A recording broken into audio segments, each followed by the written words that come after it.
si Idol madla, nakakahanga, may mga hawak, gandang linyada. Ika'y inspirasyon kung bakit hanggang ngayon ako'y palaging kumakarera.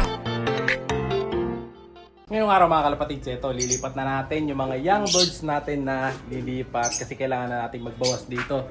Medyo alanganin ang pwesto ko dito mga kalapatids, kailangan na natin gagitin para doon sa mga bago ko mga young birds, kaya naman lilipat na natin silang lahat today. So ito yung isa, ayan, mga naka-line up natin na yung iba ilalagay sa Dreamlock, yung iba sa Stockbird, and then yung iba pwede rin natin ipa-ending. Doon rin naman tayo kukuha ng mga pang-ending. Ito ganda nito, kulay pula.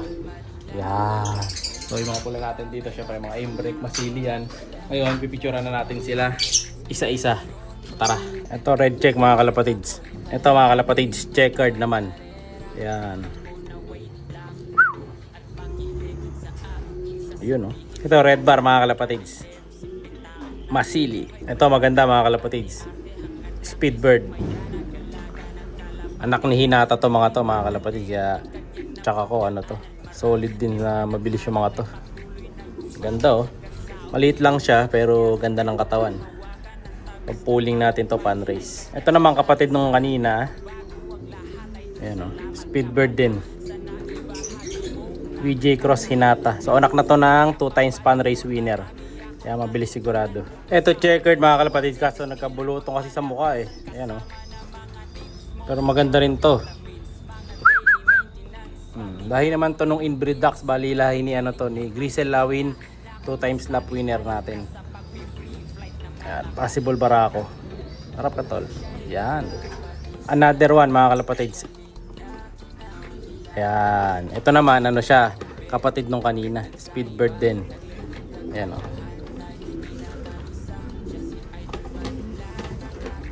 Ito yung possible barako. Ito Speedbird din mga kalapatids. Yan. Lahi no ni Batman. Ito maganda mga kalapatids, pure black. Yan, Joe Stone Jansen Cross Vandenbroek. Pure black, possible barako. Yan, first time natin to, try natin to kung may speed. Ito pa isa mga kalapatids, Speedbird din. Checkered. Ito mga kalapatids, blue check, blue bar. Blue bar, Louis Chu Cross Japan.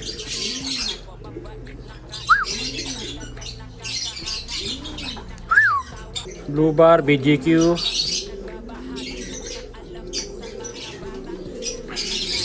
Ito maganda mga kalapatids, Jansen Relax. Yan, Cross Japan. Ganda nito. Solid. Ito naman Jansen Relax din to mga kalapatids, kaso ibang kulay lang. Blue bar. Yan. Jansen Relax Cross Japan.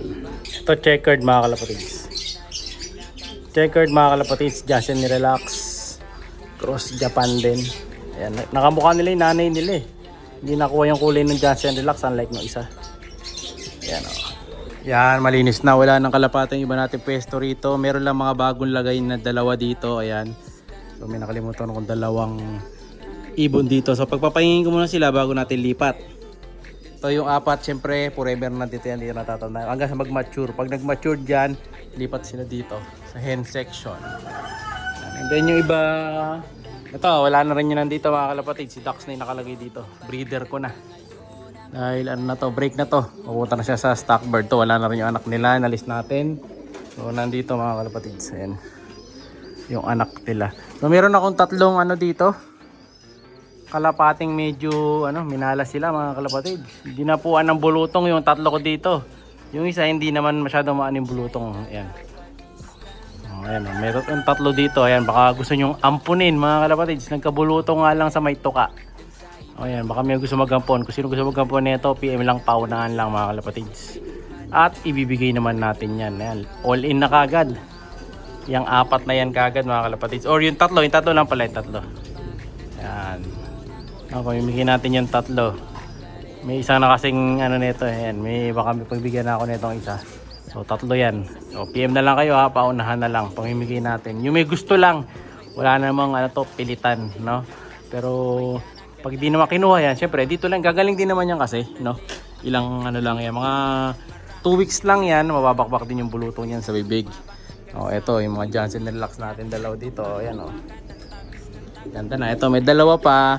Ito panglipat to next week para ma-break na si Tacloban. Dito wala na ring laman to. Ayan, malinis na oh. Lalagyan na natin ng mga bagong pairing kasi yan.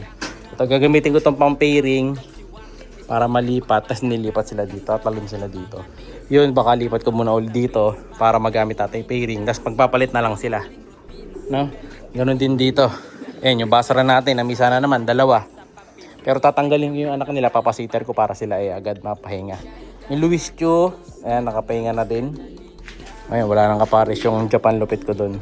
So tigil breeding muna yung iba, palit line up tayo. Ayan, ito yung Japan natin dito na Forever 21. Pahinga din muna siya. Halos ano, pahinga yung mga ibon natin dito kasi ang dami ko na stock bird sa kabila. Sila naman yung ano natin sa salang. Kasi pa off season na rin. So sila nakapahinga.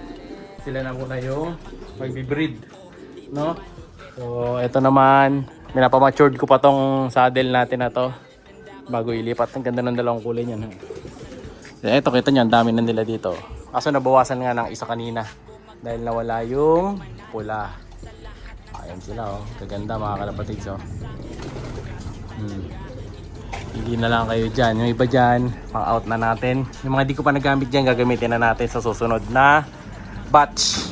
So nilagay ko na sa taas yung iba na napili ko sa pang dream lock. Depende sa line. Pero halos karamihan ng mga kinuha natin kanina dito napunta sa likod mga kalapatids. Pang ano, pang speedbird natin mga kalapatids, saka mga stockbird. Ayan dito. Ito yung mga bago, yung mga naka-pink. Ayan mga kalapatids, mga naka-pink. Bagong batch yan, ayan oh. Yung itim, ayan yung kanina, yung itim na pinakita ko kanina, yan na yun. Diba, ang laki ng itim mga kalapatids. So Johnson yan, cross Jostone, cross Vandenbroek mga kalapatids. 3-way cross. Ito naman mga speedbird, ayan, yung may mga checkered. Magkakamukha lang sila eh. Kasi isa lang itsura ng mga speedbird natin. Yung matatanda dyan sa party nila, nandun na yata sa taas, nakahapon na sa taas. Pero yun yung mga bagong batch. Pink clip ring, no? Yan yung mga batch natin. Yung mga white na may clip, sabihin niya, hindi pa natin nababaksin. Kasi hindi pa dumarating yung order ko. So pending muna sila. So yung ibang ibon na yun, nandito yung mga stock bird natin sa likod. Ayan. So ending bird ito. Yung iba dito, papa-ending bird din natin syempre. Ayan, pang hinihintay nyo PM na 160 per slot. 4 na ibon pwede madali sa isang tayaan lang. Ay pang hinihintay nyo PM na. Ito yung available natin this week sa Sabado na. Ito mga sanay na to. Ayan, mga batch ng speedbird natin. Halos yung mga yan kasi kapatid din ng mga nandito. Ayan, tulad ng itim na to. Hindi ako nagkakamali, kapatid din niya yung black dito. Kung hindi siya yung first na kapares, no? Pero wala mang kapatid din niya yan, yung black na yan. Ayan. Ganun lang naman kasi ginagawa natin. Palit-palit lang sila ng pair. Umiikot lang. Sa harap, meron pa akong mga iba. Lilipat naman natin yung susunod na araw. Kasi medyo bata pa yung iba mga kalapatid. Iwawalay muna natin. So ayan ang paghahanda natin for today's video. Oh, ito bagong pisa na naman mga kalapatids. Sunod-sunod lang pisaan dito. Ito yung hinihintay ko, yung batch na to. Ayan. Ito yung kapatid ng mga mapupunta kay Idol EA kasi di pa kanya napipick up sa kanya. Hayaan muna natin. So, nilagay ko yung iba dyan para maarawan. Oh. Ito yung paghapon na arawan sila. So yun na muna mga kalapatids para sa araw na to. Siyempre yung pag-bird natin na ibon para doon sa anak nila Coco. Sa mag-comment lang kay parate, pipili ako sa katapusan ng May kung sino man nanalo ng isang kalapate. May nito nyo, comment parate, mag-like ng video para kayo na susunod na manalo. Thank you. Siya'y kalapatistang napakagaling na kinakilala.